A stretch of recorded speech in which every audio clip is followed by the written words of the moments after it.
O avanço da extrema-direita está em plena marcha na França. O partido Reunião Nacional, comandado pela líder extremista Marine Le Pen, foi o mais votado no primeiro turno das eleições parlamentares, com 33% dos votos. O governo do Emmanuel Macron corre sério risco de ser inviabilizado.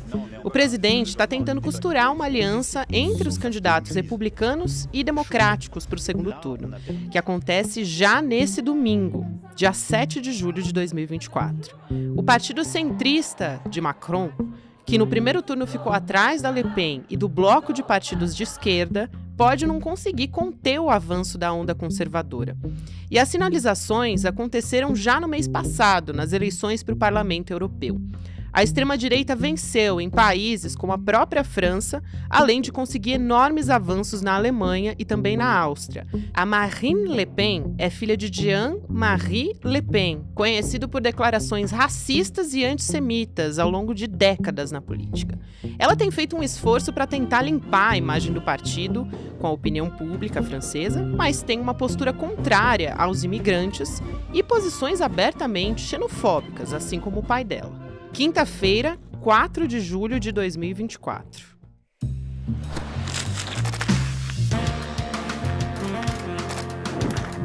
Olá, seja muito bem-vindo, seja muito bem-vinda. Eu sou a Gabriela Varela, esse é o Jornal de Detalhes.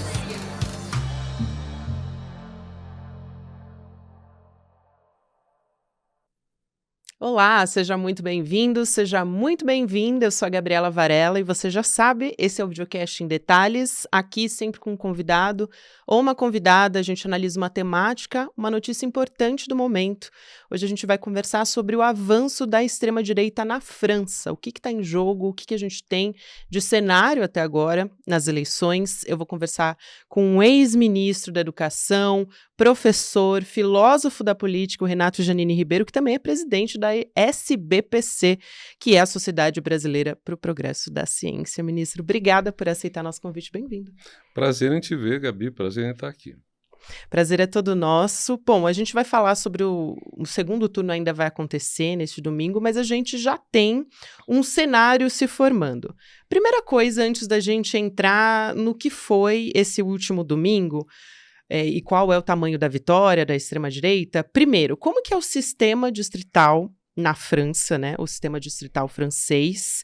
Ele é dividido em partes e cada uma dessas partes vai eleger um único deputado, mas é muito complexo, muito diferente do que a gente tem aqui no Brasil. Então, acho que vale a pena a gente entrar nessa explicação primeiro.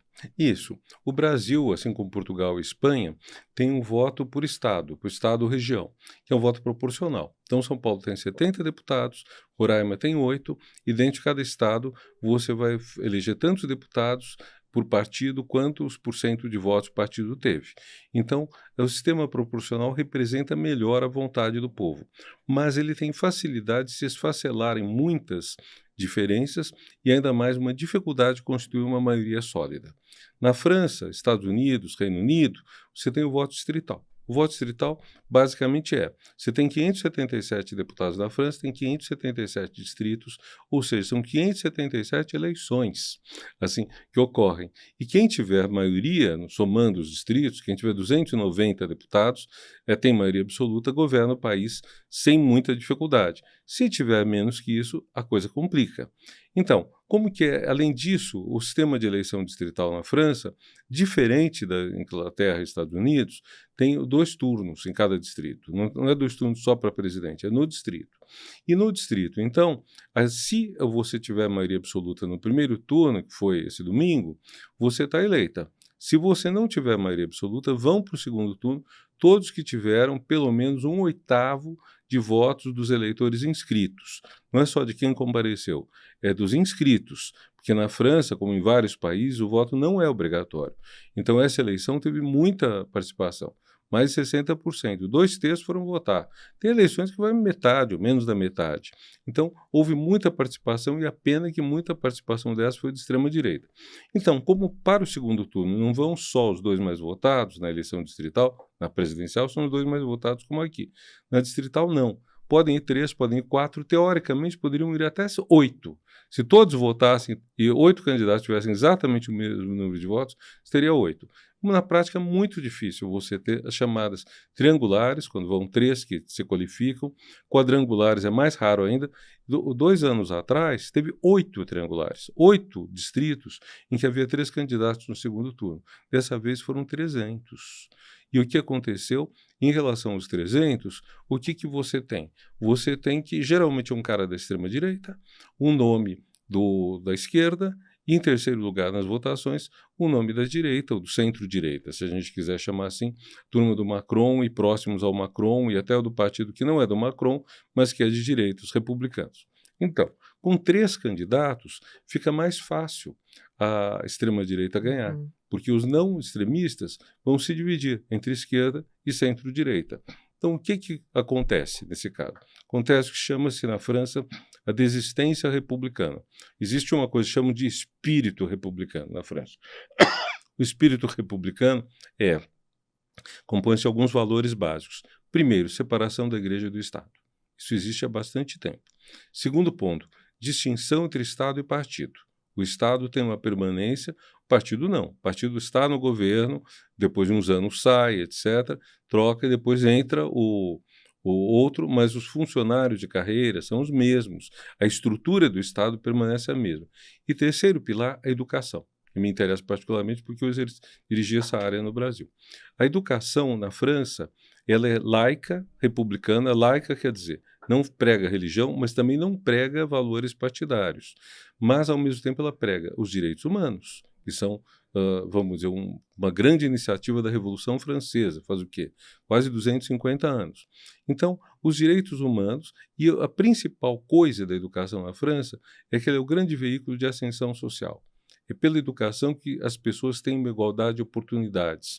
Por isso que tem havido um problema nas últimas décadas, até com filmes franceses que passaram aqui, mostrando a dificuldade, às vezes, de aprender.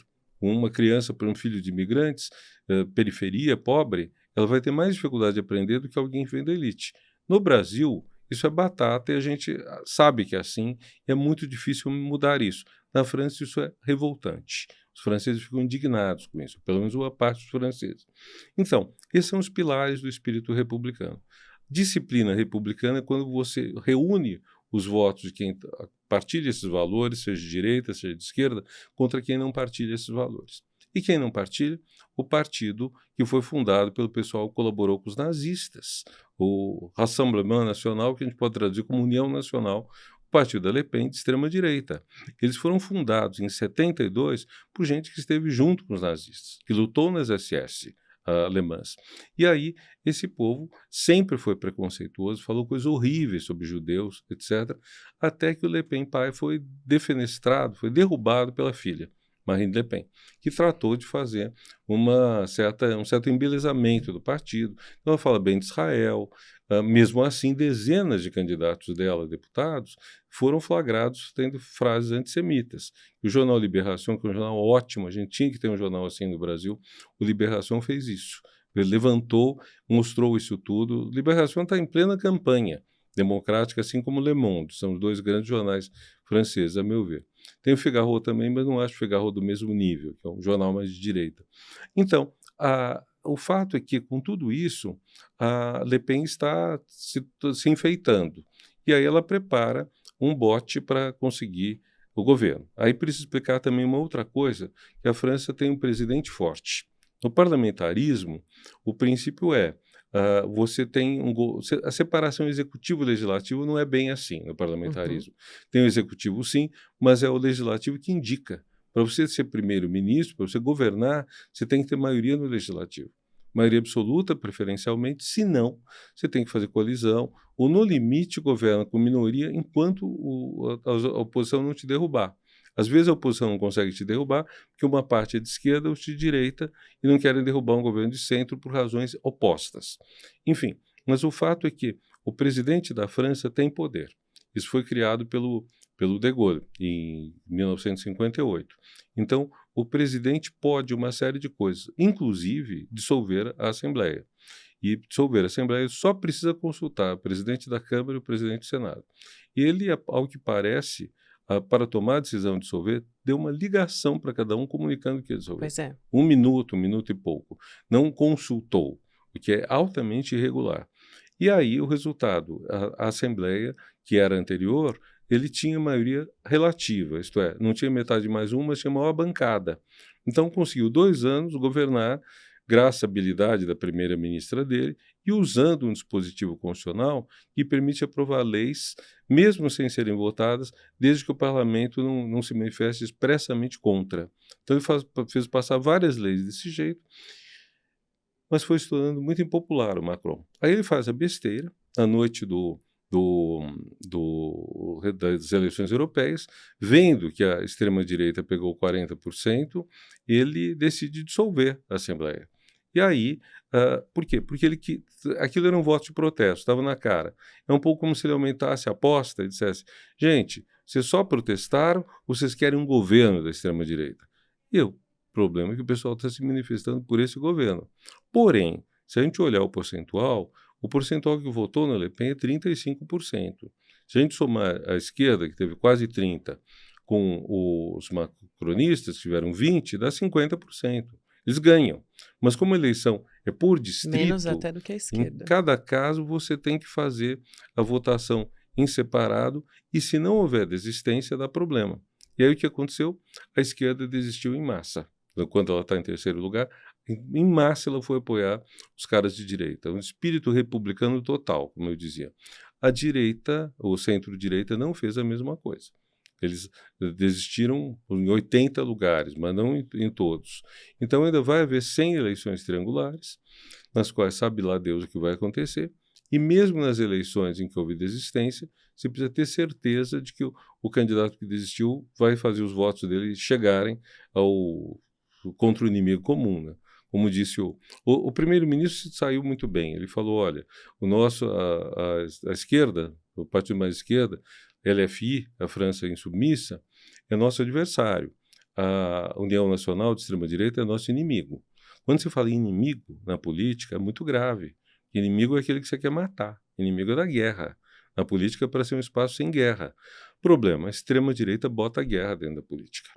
É isso. Ministro, tem vários aspectos aí que o senhor trouxe que eu acho que são importantes. Um deles que é a questão dos votos inscritos, né? Então, a gente está falando aí de 12,5% para poder, dos votos dos inscritos para poder votar. Então, nessas eleições... Para poder ir para o segundo turno. Exato. Isso. E aí, houve um comparecimento recorde agora. Então, isso aumenta, vamos dizer assim, a incerteza em relação ao resultado das eleições. A gente ainda tem muita água para ver, mas a gente já viu que há um crescimento da extrema-direita e é isso que a gente deve observar agora no segundo turno. Agora, eu pergunto se vai ser possível costurar uma aliança, porque quando a gente fala do bloco macronista, que perdeu muito terreno, principalmente quando a gente olha para os que já foram eleitos, né? A gente só teve 2. Então, é realmente muito aquém do que se esperava. Então, quando a gente vê o Macron tomando uma decisão como essa, né, ele dobrou a aposta, tomou uma invertida, e agora muitos do bloco do Macron dizem que não querem se aliar nem à extrema-direita e nem aos que eles chamam também de extrema-esquerda.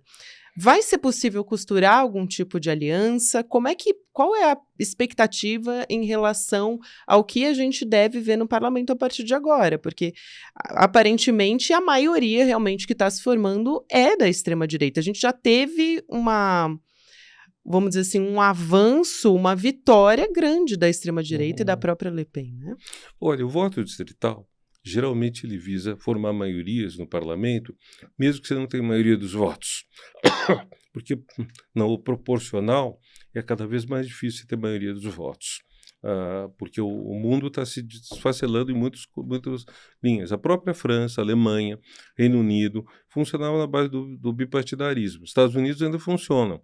Mas você conseguir maioria dos votos quando passam a 4, 5, ou mesmo 3 partidos, 3 blocos fortes, como na França, é complicado.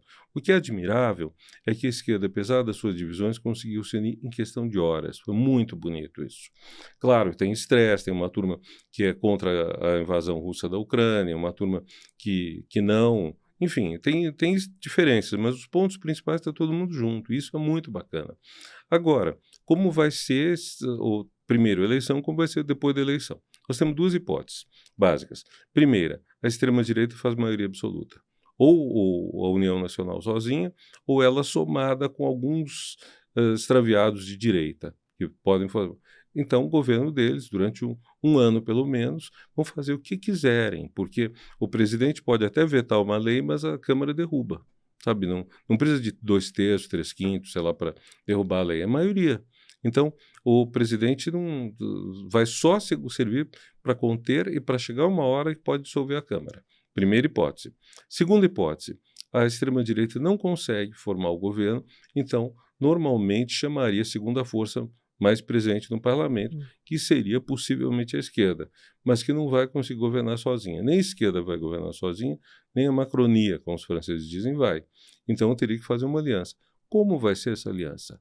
Esse é um problema, porque o Macron se elegeu prometendo uma via do centro, nem direita nem esquerda. O que na prática significa, vamos dizer o que é o centro. O centro é quem quer meios capitalistas de direita para chegar a fins sociais e morais de esquerda.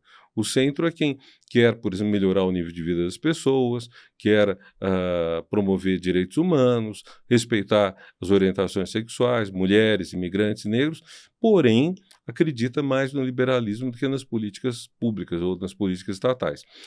Então, o Macron saiu desse centro, ele foi embora, ele foi indo para a direita, tentando o tempo todo conseguir apoio do partido que era do General de Gaulle.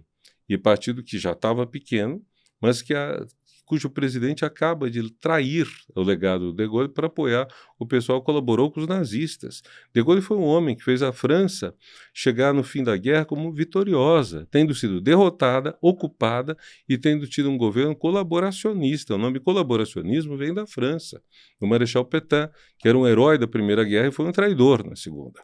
Então, esse partido do de Gaulle uma parte dele foi para o lado dos nazistas, né, dos pró-nazistas.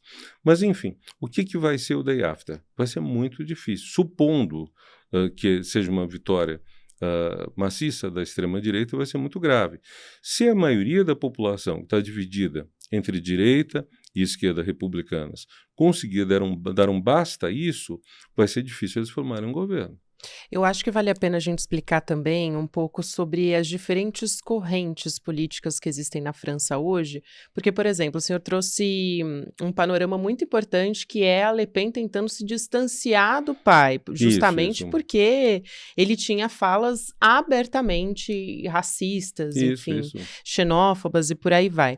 Mas a gente tem lideranças, por exemplo, como o Jordan Bardella, né, que é uma liderança jovem da extrema-direita e que não viveu, não é próximo desse legado da Segunda Guerra. Então tem esse distanciamento também.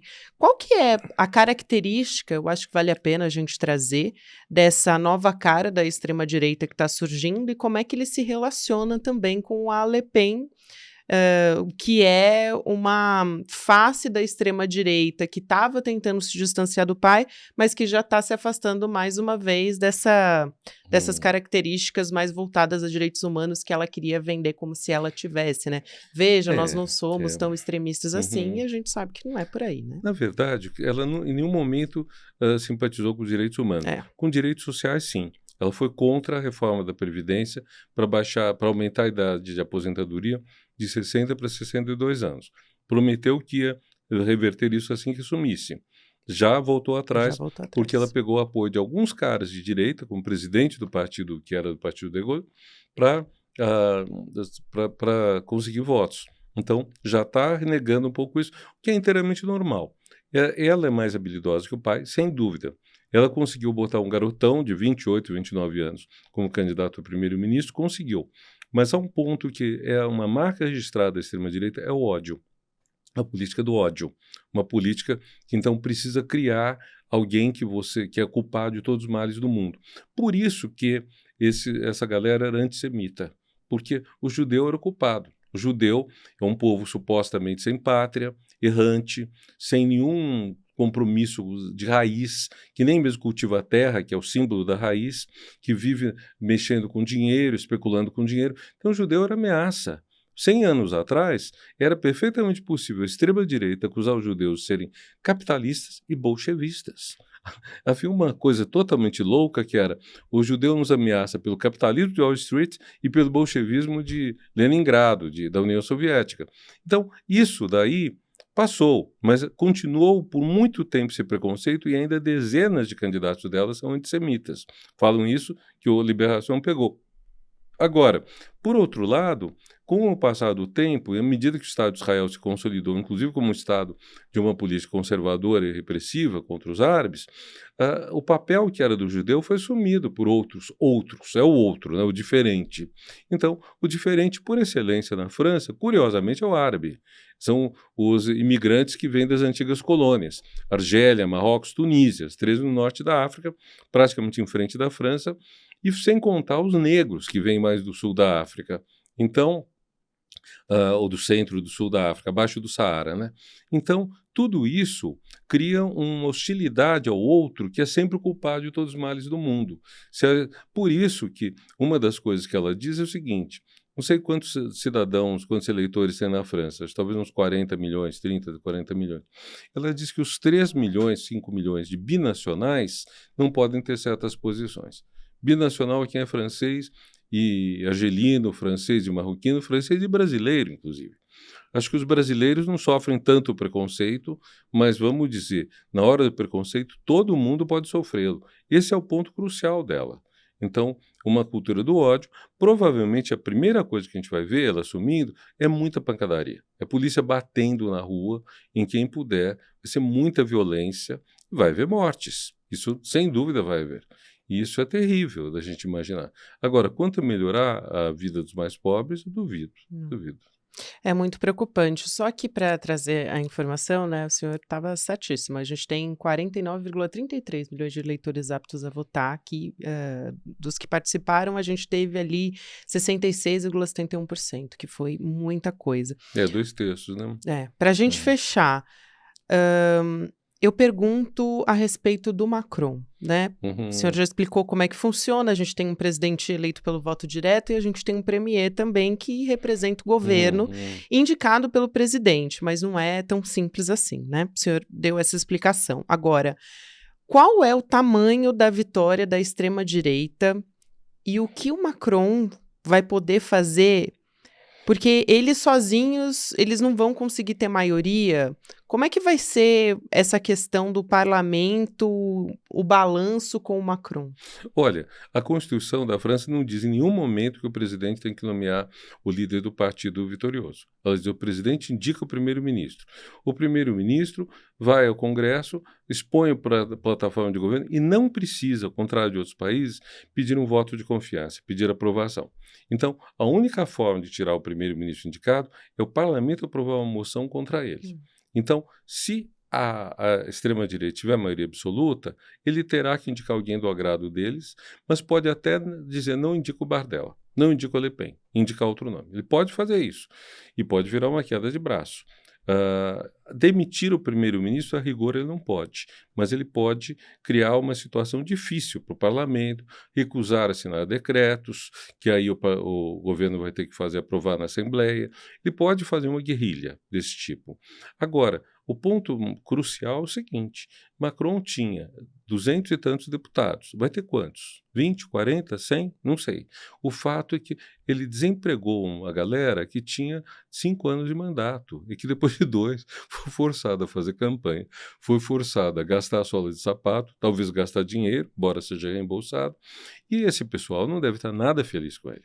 Então o Macron ganhou o poder na base da cara e da coragem. Ele foi lá, lutou, ele era um nada, pouca coisa. Conseguiu, sem ter partido, criando um partido com o nome dele, em marcha, as iniciais dele, conseguiu chegar a presidente. E continuou desse jeito, assim, muito garganta, muito bonapartista, muito poderoso, até que quebrou a cara, porque sem ouvir ninguém, ou só ouvindo a sua cozinha, ele dissolveu o parlamento. Então, eu creio que o futuro dele não é cor-de-rosa. Na melhor das hipóteses, se a extrema-direita chegar ao poder e ele conseguir que isso funcione como vacina, quer dizer, se esse governo se estrepar e ele dissolver a Assembleia para ter um governo mais democrático, na melhor das hipóteses, ele sai como alguém que reduziu danos, mas danos que ele próprio criou. Porque se ele não tivesse dissolvido a Assembleia, tinha mais 3 anos de governo. Ia ser difícil, mas ia ser viável. Ele trocou, né? Trocou. E recebeu como um tiro no pé. Foi um tiro no pé. Total. É isso. Então a gente vai ter que acompanhar o próximo domingo para saber como é que vai ficar a composição. Fortes emoções. Fortes emoções. Ministro, obrigada pelas explicações. Foi excelente, muito didático. Seja sempre muito bem-vindo. Até uma próxima. Muito obrigado. Antes da gente terminar, eu tenho uma pergunta muito importante para te fazer, que é a seguinte: quanto tempo você passa em frente a uma tela, seja a tela de celular, de computador? Porque olha só essa informação. Em 2023, os brasileiros passaram, em média, 56% do dia deles em frente às telas, ou seja, smartphone, computador. É mais ou menos por aí. O Brasil é o segundo país em que os usuários passam mais tempo online, atrás só da África do Sul. É muita coisa, gente. Então, a gente pensando nisso, na nossa relação com a tecnologia, a gente vai ter mais um curso, mais uma aula no ICL para alertar para o quanto isso pode ser ruim para a nossa saúde, enfim. E também como você pode usar a seu favor, utilizar a tecnologia. A gente vai ter a aula Apocalipse Tecnológico, as estratégias de manipulação que viciaram o mundo e enriqueceram as empresas de tecnologia. Vai ser uma aula exclusiva, online, então super acessível para todo mundo, que o Eduardo Moreira vai conversar com o Adam Alter, que é um dos maiores especialistas no mundo nesse assunto, em relações humanas e como isso se dá junto com a tecnologia. Gente, é realmente imperdível. Para você que tem filho, que passa parte do dia dele em frente às telas, para você também que passa, né? Porque eu, por exemplo, estou o dia inteiro conectada, trabalhando, vendo entretenimento, tudo isso é em torno de celular e de computador. Então, esse alerta fica para a gente também. Para você poder assistir essa aula que vai para o ar no dia 7 de julho, que é um domingo, às 8 horas da noite, você tem que fazer a sua inscrição e, além disso, você pode apoiar o Em Detalhes quando você fizer essa inscrição.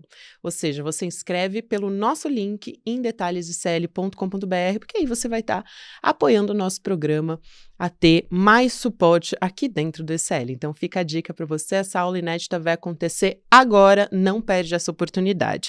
Obrigada a você que me acompanhou até aqui, o próximo episódio vai ao ar sempre às 10h30 da manhã, no YouTube vai ao vivo, depois tem Mercado e Investimentos, Rolê ICL, 6 horas da noite, ICL Notícias, segunda edição. Lembrando, para você que não consegue assistir ao vivo a nossa transmissão, você também pode acompanhar o Em Detalhes em qualquer momento do seu dia nas plataformas de áudio. Obrigada e eu te espero amanhã. Adam Alter foi eleito o melhor professor da New York University, uma das melhores universidades americanas. Ele foi eleito um dos 40 mais importantes professores de negócios do mundo. Ele escreveu o livro Irresistible, que ficou em primeiro lugar na lista de mais vendidos durante muito tempo. E ele vai dar uma aula aberta e gratuita para a comunidade do ICL. Para você se inscrever nessa aula, um dos maiores professores do mundo, e entender o apocalipse tecnológico que está influenciando milhões de vidas e enriquecendo algumas empresas, você tem que clicar no link que está junto com esse vídeo e se inscrever nessa aula. Não perca! Uma das aulas mais importantes que o ICL já trouxe até hoje para você. A chance de estudar com um dos melhores professores do mundo. 7 de julho, domingo, às 8 horas da noite, a gente se vê.